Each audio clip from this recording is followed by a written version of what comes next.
Danny Cranky. I'm a producer from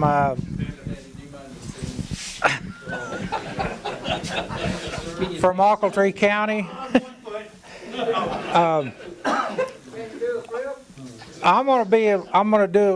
I may be a little bit different from these guys because when we started our 212 program, one of the first years, I was clean tilled, and I admit I'm German background, and if my neighbors didn't embarrass me so bad, I'd still be mowboarding.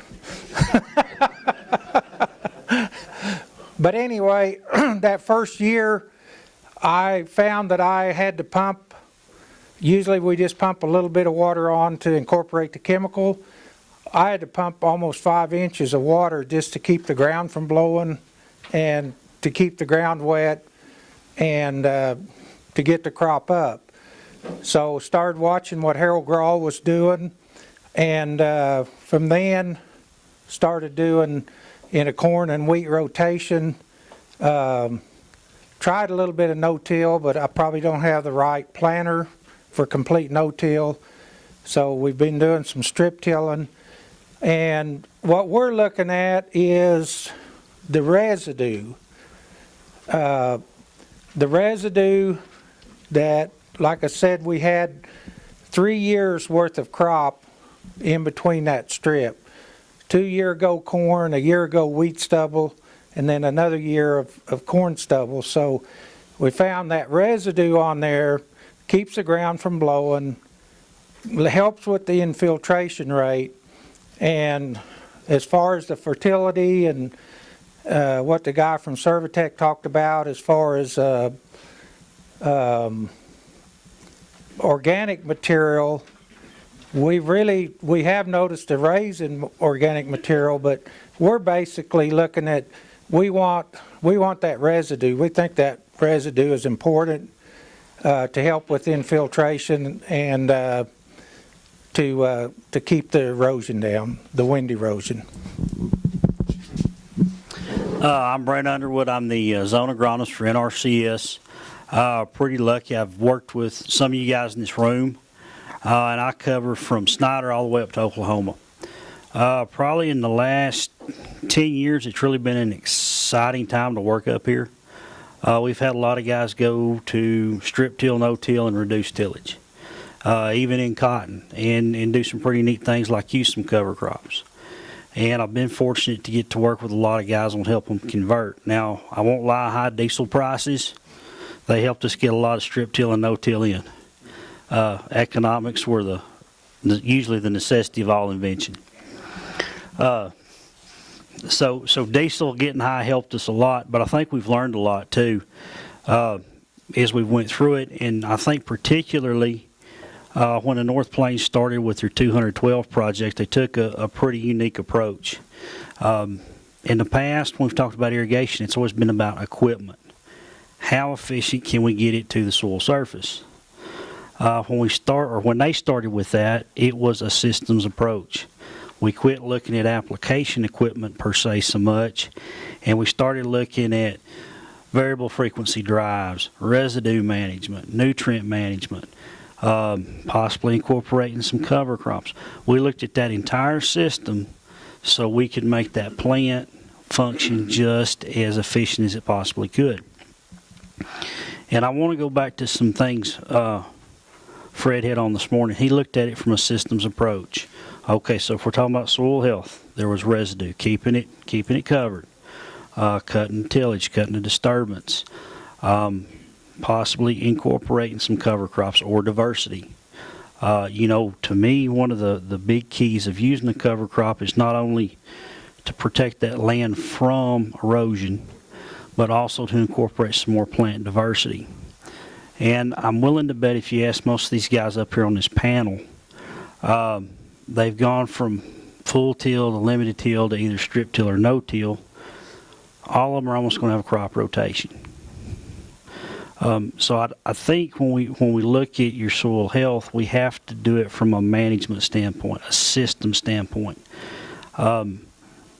People as a general, we want that silver bullet. We want that one thing that we can do to fix all the problems. And I don't think we're going to find one thing, but if we incorporate residue management, crop rotation, possibly some cover crops and spots, and you know, cover crops, if you've been to any kind of meeting that NRCS was a part of, they've talked about soil health and cover crops as it was the miracle cure. It's not. It's just another tool, and it's a tool you got to be really careful with. They can do a lot of good for us, but if you don't manage those early, you can rob a lot of moisture. So I think looking at it, if we use those things in the right situations, we have a lot of potential advantages we can get from those crops. But we got to look at the economics again. If it costs $30 in seed for a cover crop, should that be another crop in rotation? Is it something we do every year? You know, if it's in every third year and you're expanding that over, say, annually over your rotation, well, $10 a year for 3 years is not bad. But if you're trying to put out that much seed every year and you can't fix nitrogen, or what is that dollar value worth? You know, Scott, you want to leave the farm to your son one of these days. Is that something that the operation can afford now to leave the heritage later? I mean, you know, that long-term management, there's a lot of those things that I don't feel like we can have a grasp on. We're trying real hard, and hopefully we're getting better, but we don't know everything there is right now. The last couple of years, I've got to work with RN on some neat cover crop studies we've done. You know, we've looked at some multi-species stuff, and I was gung-ho when we started, thinking we could fix a little nitrogen, and I was wrong. We haven't been able to fix nitrogen in a cool season cover crop, because generally speaking, we need to terminate that around the 1st of April so we get ready for a summer crop. Hadn't got a lot of nodulation in those legumes, but sometimes it's just important to know what's not going to work is what will. Now, while we were playing with the cover crops, one thing we found out was Hardy started planting about 15 pounds of wheat on some corn residue, and it seems very counterintuitive to use residue to handle residue, but that wheat will hold down that corn stover very well and makes it real nice to plant into. And we looked at that as kind of an epiphany, although I don't know why, because most of you guys have planted some CRP, correct? We've been doing that for 20 years under CRP. Why did we not put all those pieces together a little sooner? So we've helped a lot of guys with some management, and I think now we're really getting into the soil health business in this part of the world. We've had a lot of good managers, and we're taking some steps forward. But I think, like Fred pointed out earlier, what they're doing in Nebraska and the Midwest is not going to work for us, and we have to realize that we're going to have to adapt that management down for us. Because anywhere you tile drain, if you're tile draining instead of growing a live crop, you're leaving something on the table. Probably in a 30-inch rainfall belt, if you're not cover cropping, you're probably leaving something on the table. Now, if you're in a 20-inch rainfall belt with 80 to 100 inches of pan evaporation, we're in a little different situation. So we're learning a lot.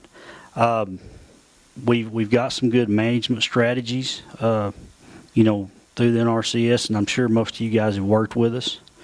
If you hadn't worked with us, come in and see us. We got a lot of expertise to offer. I'm Steve Olsen. I'm from Plainview, Texas. Not the usual farmer. I didn't grow up on a farm. My dad was a custom combiner, and we would start combining and down around Vernon and then up into Wyoming, and so I got to see a lot of different farms through those years, and a lot of different practices. And when I got through with college, I ended up working for a guy on a farm, and then went to Dallas and interviewed with John Deere for a job. And when I got home, my wife's dad said, "You know, we've got all this family land. why don't you stay around here and I'll help you get started farming and blah, blah, blah. Well, this many years later, I've still never farmed 1 square inch of family land. But we've never missed a meal. We've been able to eat every time that we got ready to. But one thing about starting out without all that stuff behind you is you learn pretty quick you're going to have to make some really good decisions or you're not going to get to do it very long. And I would sit there and just think and try to figure out what was going on, and I'd get in my pickup and kind of when I do that, I'd just go drive, and I would drive up the eastern edge of Colorado and come over into Kansas and drive back down, and could have even come by some of you guys' farms and just looking at what different people were doing, and started to see the strip till stuff going on, and at that time I had the most awesome John Deere switch plow and a Sterling Packer, and man, we were rolling that soil, and the cool thing was when you got across the field, you were finished, and man, it was great. Never could figure out though why we couldn't make a crop the year after we did that. And I had my 50th birthday this last year, and I'll promise you in the last 365 days, I have learned more than I have in any other time period in my life. And it's just because, you know, the more I learn, the more I want to learn, and we're starting to see things really kind of come together for us, I think. So. My name's R.N. Hopper. I live not too far south of Steve, north of a little place called Petersburg, Texas. When you're wanting to talk about conservation, you always want to look to people who have less than you have, and that's kind of where Steve and I come from, an area with probably less production of water than what a lot of y'all are used to. But a lot of times we don't start conserving until economics or realities force us to look towards conservation. But conservation is always a good idea. It's never too early to start. We're continuous no-till, complete continuous no-till. The longest stuff is probably 10 years, and then the stuff has come in over the years. We've made a lot of mistakes. We've learned a lot, but probably one thing that I would like to mention is that there's been a lot of discussion about cover crops. I would say this: if you're thinking about using cover crops in a semi-arid climate such as we live in, you need to have a goal. You need to have a defined goal of what you want to accomplish, and you need to have an idea of what you're willing to spend, whether it be water, other inputs, in order to accomplish that goal. But just because you tried something and it didn't seem to work doesn't mean that it couldn't work at a later point for a different reason. We did a lot of work with cover crops 15 years ago just to try to stop the sand from blowing. We were straight conventional tillage. We were growing cover crops and basically, and at the time we had some farms with some 4 gallon per minute per acre irrigation, which is pretty good for our area. We were growing pretty much continuous cotton, didn't have anything else in the rotation, and what we had was a conventionally tilled, poorly infiltrating soil that didn't harvest a lot of rainfall, especially when there wasn't a competitive crop out there, getting and using the rain. And so we've got this poorly infiltrating soil, and then we're going to put a cover on it to keep it from blowing, and we're going to expend 3 or 4 inches that we can't easily replace that time of year. With pre-water or otherwise, we're not going to harvest a lot of rain. So when we roll around in time to planting, we're starting down here and it's an uphill battle all the way. And so then we, over the years, kind of evolved into rotating and leaving residues and this and that, and then that grew into continuous no-till. But now, say we harvest a corn crop and then we drop in there to pin it down with 15 pounds of wheat. Well, if we do that early enough, early October, we see a lot of winter weed suppression. And then when we finish a corn crop, if we finish it right, it's with a relatively full profile. And a lot of times we get some pretty good fall rains, on into the spring. So like last year, we've had a little over 9 inches since September 15th. So if I finished full behind that corn, or close, and then we get another 9 inches of rain, what's going to happen to all that 9 inches? I mean, it's more than we can hold. It's going out the bottom. And so we didn't pre-water any. We did grow that pin down cover, and our AquaSpy probes tell us that right now we've planted, we have a corn crop up, and we put in 1.2 inches on it to get it up, but they show us at 75% of field capacity. So any level of rain between now and the 1st of June, well, maybe not that late, but is going to put us at field capacity, and we're likely going to get that rain. We hadn't got it yet like y'all did, but I feel good about it. But the point is, we really didn't expend any water to grow that cover. And then also, since it was continuous corn, you know, I think we've gone a long ways into reducing the yield penalty that I think we would see in no-till corn on corn. And, you know, we got some weed suppression. Mare's tail is a problem for us. You know, not as much, more in cotton than corn, but, you know, different things. But there was a specific goal, and we took specific steps to address it. You know, would it always work exactly that way? No.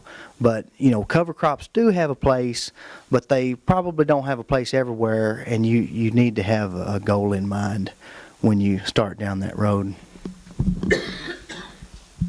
Okay, let's open up to questions. Or do you have all the answers? Just for the board or anybody here, y'all been strip tilling longer than we have. You know, like corn after corn, and we graze our corn stalk. And we've noticed we've been getting, you know, some runoff. Do you think after you graze, you know, corn after corn and graze it, you're gonna have to go in and work it? For different, this year we ended up, we strip till, I mean, we ripped everything, disc rip, trying to loosen the ground up. Okay, who wants it? I can see there's two. You know, different soil types are different, but I think a lot of times that the compaction layer that you get with animals is very, very shallow.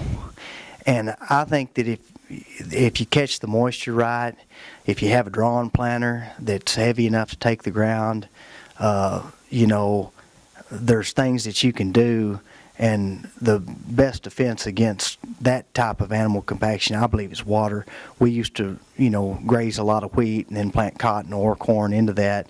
And a lot of times that top is pretty hard, but I don't believe that they cause deep compaction. But, you know, I could be wrong too. Getting runoff last year on a corn crop, you could walk through, you know, some of them were a little slow.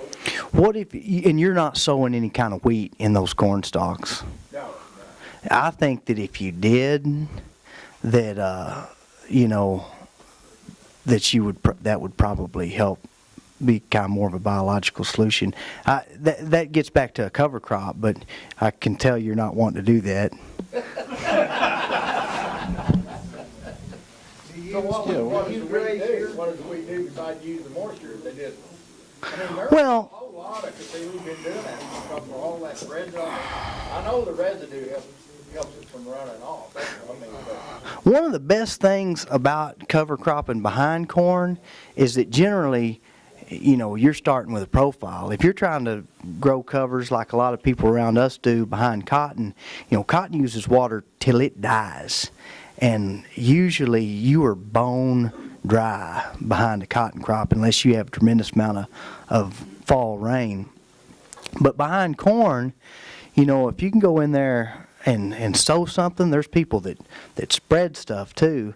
You know, if you could get something growing, you know, there's nothing that has a better root system that I know than a small grain like wheat, you know. And a lot of times when that top gets petrified, you know, you have other problems as well, you know, like a lack of carbon or something like that. When you know what I'm talking about, when it gets really dry and really hard, even when there's no cattle involved, and you'll see that a lot of times in corn residue too.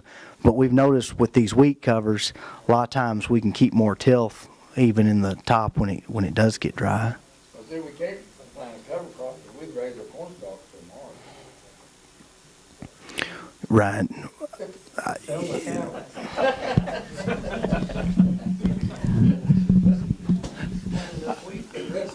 I'm going to give Donnie a hard time. He's my neighbor. One thing that we did before we started trying to do more strip till and more residue management was, my brother-in-law, and a lot of you in this room know him, when I started, I said, well, maybe we need to rip that ground good to begin with. So we're starting out with all of the whole circle is we've relieved it from that deep compaction. So how deep are we supposed to rip? And he just laughed and he said, throw all the spacers away and put it in the ground till you can't pull it anymore. So that's what we did. So when we got through doing that even at harvest, that ground was just like a sponge. So one thing that I've learned is, I think before you start a no-till or a strip-till program, in our tight clay soils, we've got to get rid of that deep compaction first. And then we're ready to maybe just worry about that shallow compaction like the one-tripper guys, the Orthman guys were talking about. But the other side of that is last fall, we destroyed a lot of that when we were harvesting. We put some of that compaction back. So it's almost like, well, you know, is that just shallow compaction, or did we really destroy that, getting rid of all that deep compaction? Because the harvesting conditions were just, I mean, we really tore up some ground because we had it in really good shape. And even though it wasn't muddy, I mean, the grain cart's probably worse than the combines. I mean, we put quite a bit of that compaction back in. So for us, I believe it worked a little bit better to go ahead and get some of that deep compaction, get rid of that to start with, and then start the program. I would ask RN a question. So how long have you been growing corn?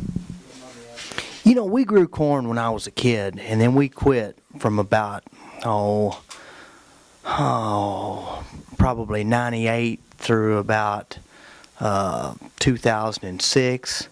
And then we had one circle in 2006, and it was a circle with pretty good water where we had a lot of verticillium wilt, which is not very much fun if you've ever seen it in cotton. And then when the corn, at that time we had kind of grown into a cotton wheat rotation, and then we had a livestock component with stocker calves and on. But when the price of corn shot up in 2007, we had a lot of stocker calves, and cattle had been limit down for like 3 days, and corn had been limit up for 3 days, and it reached $4, you know, coming from 2 something at the onset of harvest. And we decided, you know, I was sitting there thinking, you know, really kind of upset about it, you know, corn's so high, and these cattle, I'm fixing to take a bath, and cotton sucks, and, you know, and nobody's going to be planting corn on the North Plains. We're not going to be able to go up there and get a stripping job, you know, and on. And so I thought, you know, here I am, what am I thinking? I thought, you know, we could grow corn. We could actually put it behind the cotton, and then, you know, pull the cattle off, cut that wheat, you know, and just on. So we started growing a lot of corn in 2007 and have ever since. And we didn't grow cotton at all till 2010. That was a pretty lucky year to have it. So my follow-up question, and this is kind of what I was getting to, is how much do you do no-till back on corn? Well, right now, half. And, you know, but we're going to change that, and I'll just throw this out there. It's something y'all can think about. The best ideas I ever got, I got from somebody else. But I was at the No-Till Conference in Salina, Kansas, and Dwayne Beck was up there, and he runs Dakota Lakes Research Farms, but it's in South Dakota. It's a farmer-owned deal. I don't know, they have maybe a section or two, and they just do really kind of middle scale research, but really neat. And he said, we've got 10 years of data on different rotations. He said, we got a corn beans rotation, which is the most prevalent in the Midwest, and then we've got corn, wheat, beans, and I don't know if it was a third wheat or not, and the numbers that I'm fixing to give you are probably not going to be like what he reported, but you'll get the concept. But he said, we know that when we have wheat in the rotation that it's worth an additional 20 bushels of corn and an additional 13 bushels of beans. So he threw it all up there on the screen, the inputs and the outputs, and sure enough, with the wheat in there, made more money. And he said, guys in the Midwest tell me all the time they can't afford to grow wheat, but looking at this, I don't see how they can afford not to. And so we haven't grown wheat for an irrigated crop since 2009, okay, or 10 maybe. And so I've been unwilling to count the productivity of the other crops towards the credit of the wheat, because I thought it was subjective. But after he said that, I got to thinking, it's really not that subjective, because we have the data. From 2007 to 2010, we were just rotating corn and wheat, and our yields were higher, and then we've had a cotton wheat rotation, which is just golden, and so I kind of started putting some numbers together, and what we're doing now is basically 2/3 corn and then 1/3 in something else, maybe cotton, maybe wheat, or some kind of hay crop, or this or that. But I started doing the math, and if I cut my corn back in half and go from a third wheat, third corn, third cotton, number one, that's going to be a whole lot easier to manage, because wheat stubble is easy to no-till into. It'll be easy to plant the corn behind the cotton. It'll be easy to plant the wheat behind the corn. And I did all the math and kind of used my historical APHs of when I had those rotations compared to kind of what we're looking at now. And sure enough, it worked out a whole lot better. And so I would really encourage everybody to kind of play with that scenario and not be afraid to count the productivity of the other crops towards the credit of the wheat in the rotation, because I'd just gotten so tunnel vision on how cheap wheat was, and I didn't want to graze it because I'm lazy, and I don't really like animals that much. But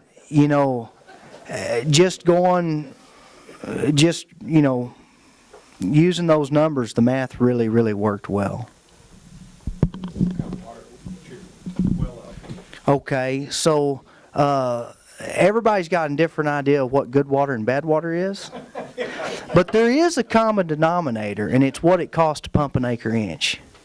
And the old saying where I live was used to a guy would rather admit that his wife had been unfaithful than that his wells were pumping air.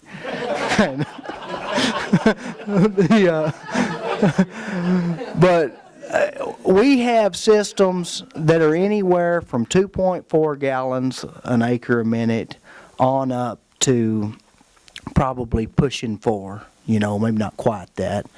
But, on that 2.4 gallon water this summer, and this is the third year that it's been 2/3 in corn, we've got a third of 103-day planted in April.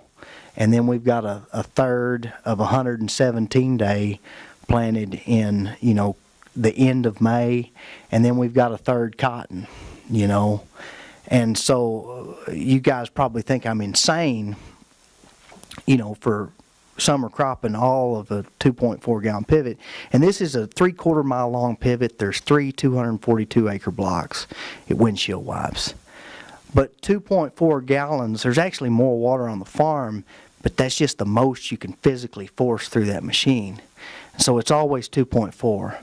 But in that whole scenario, when 2011 hit, and it was a massive failure, Steve mentioned it, that Father's Day blow I'll never forget.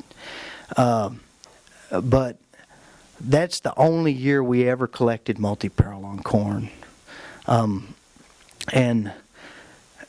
But up until that time, this farm, we started operating in 2006. Our first crop was 2007. And so we had 7, 8, 9, and 10 to establish an APH. It never had corn on it. And our APH was 234 bushels, which not bad.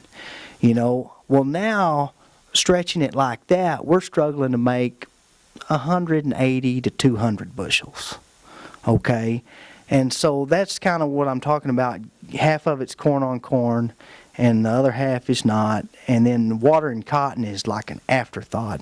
You know, we might get to put 3 or 4 inches on it in August, and it might make anywhere from 9 to 1,100 pounds, depending on the year. But if we can cut that corn back to a third, then all of a sudden we have more room for contingency because we can concentrate 7.2 gallons on any given third. You know, we can probably get back up to our 234 bushels. We can go from 900 to, you know, 12 or even 1,500, you know, and even only counting 25 bushels of wheat production, you know, it makes considerably more money. In fact, if you could get that cotton yield to 1,500 pounds, which we can behind wheat relatively easy, the math works all the way up to $8 corn, you know. And so that whole systems approach, we can do graphs and data and a lot of the things that we've seen, and when people have experiments, nothing hardly is acausal. Everything is multi-causal, you know, and when you change one thing, you change everything, and everything affects the others. My favorite thing that I've listened to was Fred. I wish I could hear his presentation about 3 times in a row, and then maybe I could remember more of it. But I liked his slide about the 40% climate and then, you know, 15%, because it's kind of funny because, you know, all those things are related. And you can't really consider one without considering the other. It's very multi-causal, and, you know, a systems approach is all about it. Most people who stop doing no-till do so because they don't have a rotation and the right diversity of crops and all those other things, but I'll shut up. Is there any advantage, any place where vertical till equipment's an advantage? We've done very little work with it. We did a little bit on some corn, and it seemed like the trash blew into piles, and then we had a hard time getting through it later on. I can probably hopefully answer that a little bit. Most of the time, if you're going to go either no-till or strip-till, you got to do it. If you start cutting stalks, running stalk choppers, especially with corn, you guys that are pushing above 200 bushel corn, you're going to make enough corn stalk that you'll blow it in the fence, you'll blow it in the neighbor's bar ditch, you'll blow it down the road. You'll lay a mat so thick that when you try to run the planter, it's everywhere. More times than not, if you'll leave your stalks alone and leave them anchored, they're in a condition you can usually get across the field. Now that being said, if you're trying to, at one time in Carson County, they were trying to double cash crop, corn following cotton. No, the other way around. They wanted to follow cotton with corn. And it was, the corn stalk was a little tall sometimes when they got to stripping. They thought they were having a little trouble with it. One of the worst things we got into is we had a guy with a no-till contract, and he went in and shredded a bunch of corn stalks the 1st of April, and he covered up a half mile of fence, you know, that deep. So I would say I don't see a lot of advantage to the vertical till. If you're going vertical till, you might as well stay with what you're doing. It's just a new piece of equipment from what I've seen. I would like to add something to that. If I ever have a guy calling me with problems with the strip till machine, chances are he hasn't committed to strip till. He's come in and run a disc, knock stuff down, or vertical tillage in front of it. My machine, anybody's machine, if you're thinking about going strip till, don't hold back. You don't see any advantage to V-tilling and all that? I'm not gonna say there's not an advantage. I'm not gonna argue that point. I'm gonna say, guys that call me mad as an old whip hen because my strip till machine didn't work right, chances are pretty good they ran something else in front of it. And that caused them more problems than it solved. Disc in or something like that first. Every strip tillage machine, they should require you to trade a disc in on it. Who tried that? That's true. We can use these to handle the orange trash going to cotton.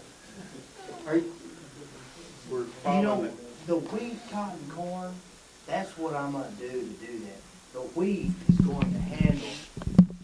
The wheat is gonna handle that corn stover, you know, and so in as much as you can, you're much better to try to look towards biological solutions in your system as you can. And so if I can make more corn and cotton behind with the wheat in the rotation, which I know that I can, and if the wheat will handle the corn stover, then that is a really simple system to manage, because the hardest thing that we do is plant cotton and corn stover, and it's very miserable on many different levels. And I understand why people strip till, but that's why we're going to the wheat.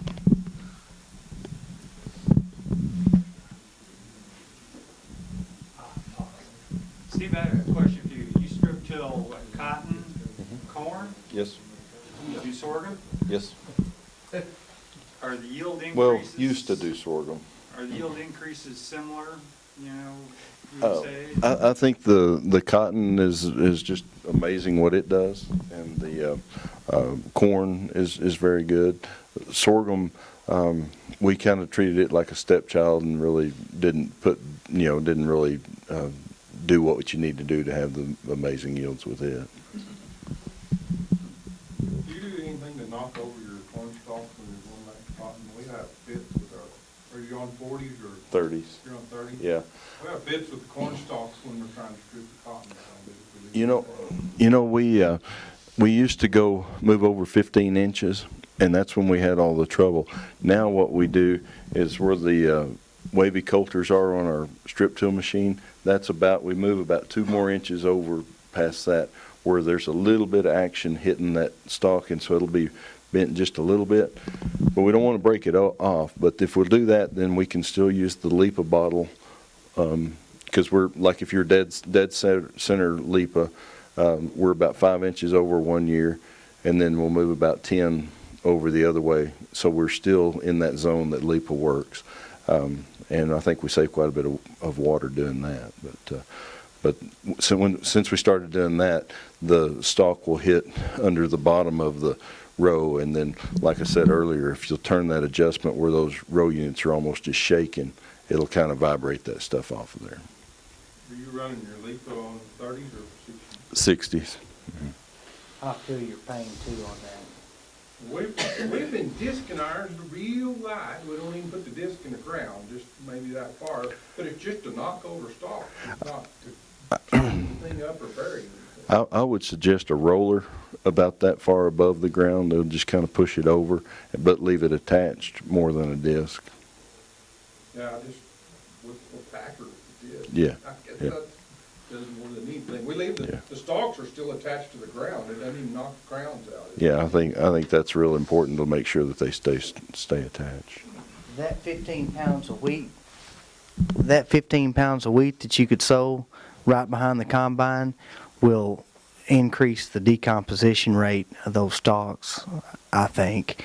And then also your drill will knock over quite a few of them, and it makes it a lot easier to plant, a lot easier to harvest. If you were 40-inch rows, I don't think you'd have a problem.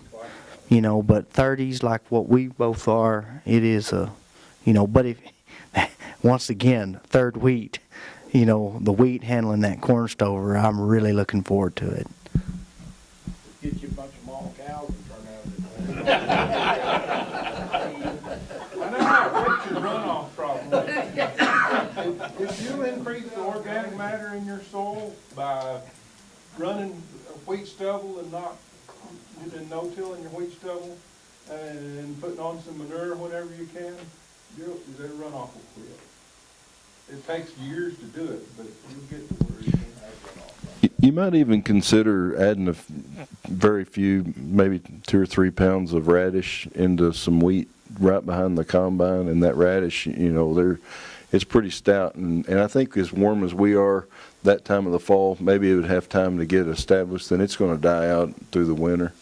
But that might really help open up that soil also. Yeah.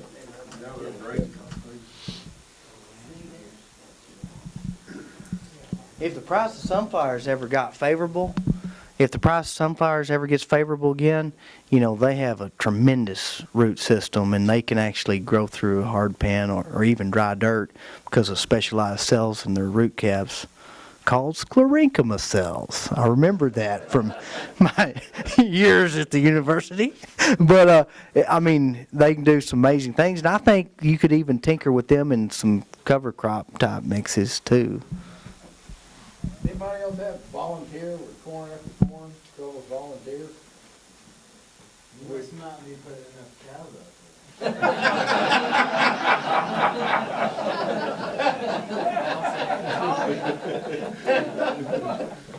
Must have a green I mean, last year, the first year, I mean, we had a terrible problem.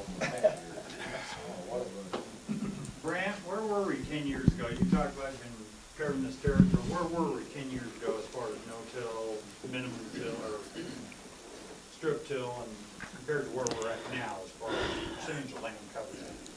Percentage of land, I'd probably say we're probably up to 30%. And then if you look at some sort of limited till, we probably got 80% of our guys that are doing something. Where were we 10 years ago? Oh, probably headed back the other way. You'd probably be 10 or 15% that were really doing some good no-till and strip till. I mean, I know in the last, we worked a lot with guys under contracts trying some different residue management schemes. And probably it really took off, and probably, when did fuel jump so big? 6 or 7? When farm diesel got, what, about $3.50 a gallon? That was the first year we ever no-tilled anything, and our dad said, you guys are gonna make a half a crop doing that. And it was our best corn. And we had a lot of guys do that. Converted. And I think what happened then was we had some guys, you know, not only Steve and RN already doing some stuff in that time period, getting a few things figured out. And, you know, probably they were using some very unconventional thought at the time. And then everybody needed to look to somebody for some answers, and these guys popped up. Well, if they can make it work, you know, we can too. And, you know, I think in the past, of course, it probably hasn't happened as much up here, but with water dropping off, you know, residue management has become increasingly more important. Because 20 years ago, when everybody had a well that made 800 gallons a minute on every quarter, we could cover up a lot of mistakes with water. When we got down to 3-4 gallon pivots and certain areas, those are good sprinklers. You know, a lot of you guys still got, what, 6 and 7 gallons a minute on a lot of sprinklers. So, you know, you can meet or almost meet peak consumptive use for corn, which a lot of guys out of Plainview won't, but we've had a lot go to no-till. And the reason they're able to do that's that moderated soil temperature. If you think about it, that corn crop's able to work a lot more efficient, and they've built that soil structure back to where, you know, if you've been to anything that NRCS has done the slake test, they put the clod of dirt and the beaker in the water and it hangs together, and then they take the jug and pour the water through it, and it looks like a sponge just going through there demonstrating structure. Well, these two guys both got farms where I've pulled samples, and we have soils that will do that. Now they're the clay loam soils like probably most of you have. If we get further out, say on the western side, Dalhart, Hartley, where it's really sandy, they're not going to hang together like that. But that's just those sands. But we don't have an infiltration problem on those sands anyway. And you know, probably sandy land, we've been a lot further ahead on that no-till deal, just because you had to keep it covered up or it'd blow away in the spring. So a lot more in the last 10 years, I'd say. We use a lot of manure. What is the service? Do you think that if you put manure on and don't work it in, you lose some of it without working it in the ground? We always work it in. But for your phosphorus and potash, yeah, you need to work it in. Nitrogen, it's dry enough. I mean, wet manure is a different story because you can lose ammonia. But if it's been dry and stockpiled, I don't think you lose a lot. I mean, you don't, it's better to work it in, but I don't think you lose a lot leaving it sit on top. Iron, what's your fertility programs with no-till? You know, if people are thinking about no-till, the first thing that they think about is, well, what kind of equipment do I need?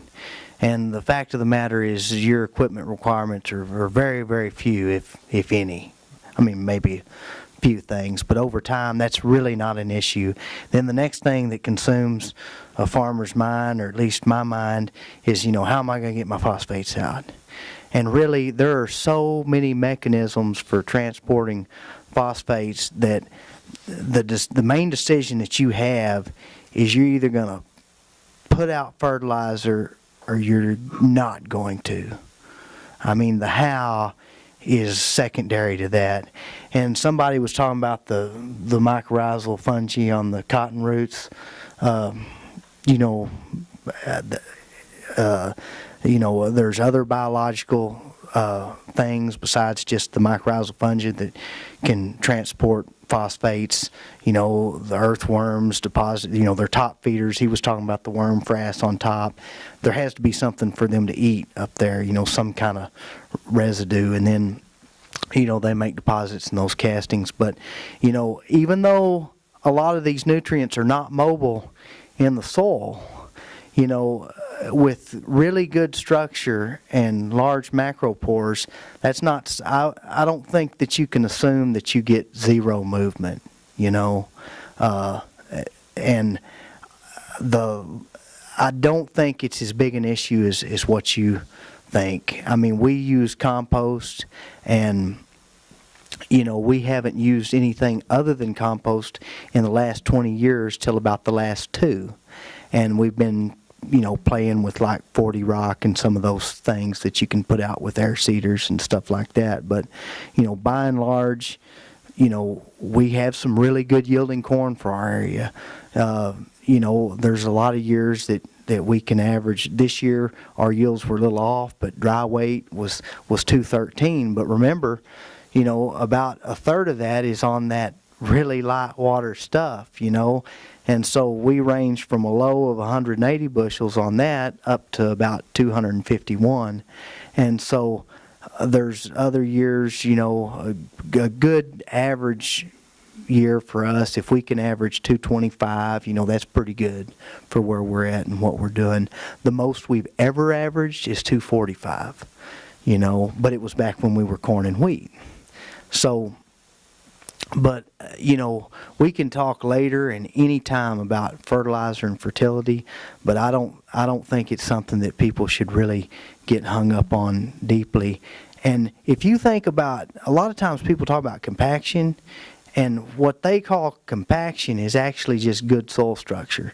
If you were walking out across some native grass after a rain, and it holds you up and you're not sinking ankle deep in it, and then you're out there in a plowed field and you're sinking, to your boot tops, you're thinking that native grass is compacted as compared to that soil that's been deep broke, and I can promise you it is not. It has better structure, and that's why it's holding you up. So, don't confuse good structure with compaction.